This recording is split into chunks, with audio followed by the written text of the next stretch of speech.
तो चलिए अब हम एक क्वेश्चन सॉल्व करते हैं। इसमें हमें एक डेटा गिवन है और हमें उसके लिए mean deviation about median find करना है। तो चलिए अब हम इसे सॉल्व करते हैं। सबसे पहले हम ये चेक करते हैं कि जो डेटा गिवन है क्या वह कंटिन्यूअस फ्रीक्वेंसी डिस्ट्रीब्यूशन का है। तो इसके लिए हम देख सकते हैं कि किसी भी इंटरवल की जो अपर लिमिट है वह उससे जस्ट नेक्स्ट इंटरवल के लोअर लिमिट के इक्वल नहीं है। दैट मीन्स यह कंटिन्यूअस फ्रीक्वेंसी डिस्ट्रीब्यूशन नहीं है। दैट मीन्स ये डिसकंटिन्यूअस है। सो इसे हम कंटिन्यूअस बनाने की कोशिश करते हैं। तो इसके लिए हम क्या करेंगे? इसके लिए हम किसी भी इंटरवल की अपर लिमिट एंड उससे जस्ट अगले इंटरवल की लोअर लिमिट में डिफरेंस फाइंड करते हैं जो कि 1 के इक्वल आएगा। अब हम 1 का हाफ यानी कि 0.5 सभी इंटरवल्स की लोअर लिमिट में से सब्ट्रैक्ट करेंगे एंड अपर लिमिट में ऐड करेंगे, जिससे कि ये जो टेबल है वह कुछ इस तरह की दिखेगी। अब आप देख सकते हो कि जो भी हमें डेटा मिला है वह कंटिन्यूअस फ्रीक्वेंसी डिस्ट्रीब्यूशन का डेटा है।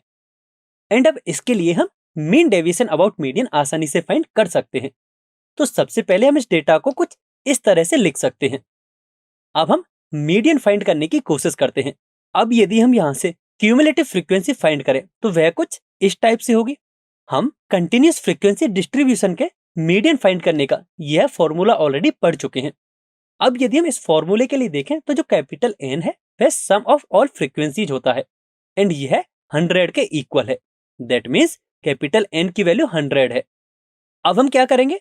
अब हमें मीडियन क्लास फाइंड करनी है। तो इसके लिए हम n/2s टर्म देखते हैं जो कि 50th टर्म होगी।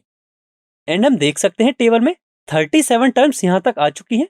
तो जो 50th टर्म होगी वह इस इंटरवल में आएगी एंड इसके लिए मीडियन क्लास हो जाएगा ये। अब यदि हम इस मीडियन क्लास की लोअर लिमिट देखें तो वह 35.5 है। दैट मीन्स जो स्मॉल एल की वैल्यू है वह 35.5 होगी। इसके बाद यदि हम एच की बात करें तो वह मीडियन क्लास की विड्थ को शो करता है एंड हम मीडियन क्लास की विड्थ फाइंड करें तो वह हमें 5 के इक्वल मिलेगी। दैट मीन्स एच की वैल्यू मिली है 5। इसके बाद हम स्मॉल एफ की बात करते हैं तो वो मीडियन क्लास की फ्रीक्वेंसी को दिखाता है। अब हम यदि इस मीडियन क्लास की फ्रीक्वेंसी देखें तो वह 26 के इक्वल है। तो इसलिए हम कहेंगे कि स्मॉल एफ की वैल्यू है 26। सबसे लास्ट में यदि हम कैपिटल सी की बात करें तो कैपिटल सी, तो इसके लिए हम मीडियन क्लास से जस्ट पहले की क्यूमुलेटिव फ्रीक्वेंसी देखते हैं जो कि 37 है। दैट मीन्स जो कैपिटल सी की वैल्यू है वह 37 होगी। अब हमें ये सभी वैल्यूज मिल चुकी हैं। इन सभी वैल्यूज को जब हम मीडियन के फॉर्मूले में पुट करेंगे तो हमें मीडियन मिलेगा 38।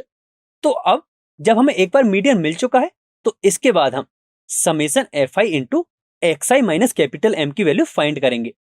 सो इसके लिए सबसे पहले हम mod of X I minus capital M की वैल्यू फाइंड करते हैं एंड इसे भी फाइंड करने के लिए हम एक्स आई लिखते हैं जो कि इसका मिडिल वैल्यू होगी एंड इसे हम कुछ इस तरह से लिख सकते हैं। अब इसके बाद जब हम mod of X I minus M calculate करेंगे तो इसके लिए हमें एक्स आई भी पता है और कैपिटल एम की वैल्यू भी पता है, जिससे mod of X I minus M की वैल्यूज ये हो जाएंगी। अब सिंस हमें फाइंड करना है F I into mod of X I minus M, तो इसके लिए हम F I and mod of X I minus M की मल्टीप्लाई करेंगे, जिससे कि हमें ये वैल्यूज मिलेंगी। अब यदि हम समेशन की बात करें तो summation F I into mod of X I minus M हो जाएगा 735। तो अब हमें सभी वैल्यूज मिल चुकी हैं। अब यदि हम मीन डेविएशन अबाउट मीडियन के फॉर्मूले की बात करें तो वह कुछ इस तरह का होता है। इस फॉर्मूले में हम summation F I into mod of X I minus M की वैल्यू फाइंड कर चुके हैं जो कि 735 है एंड कैपिटल एन की वैल्यू 100 है। इन दोनों वैल्यूज को जब हम फॉर्मूले में सब्स्टिट्यूट करेंगे तो हमें मीन डेविएशन अबाउट मीडियन मिलेगा 7.35। आई होप आपको ये क्वेश्चन अच्छी तरह से समझ में आ गया होगा।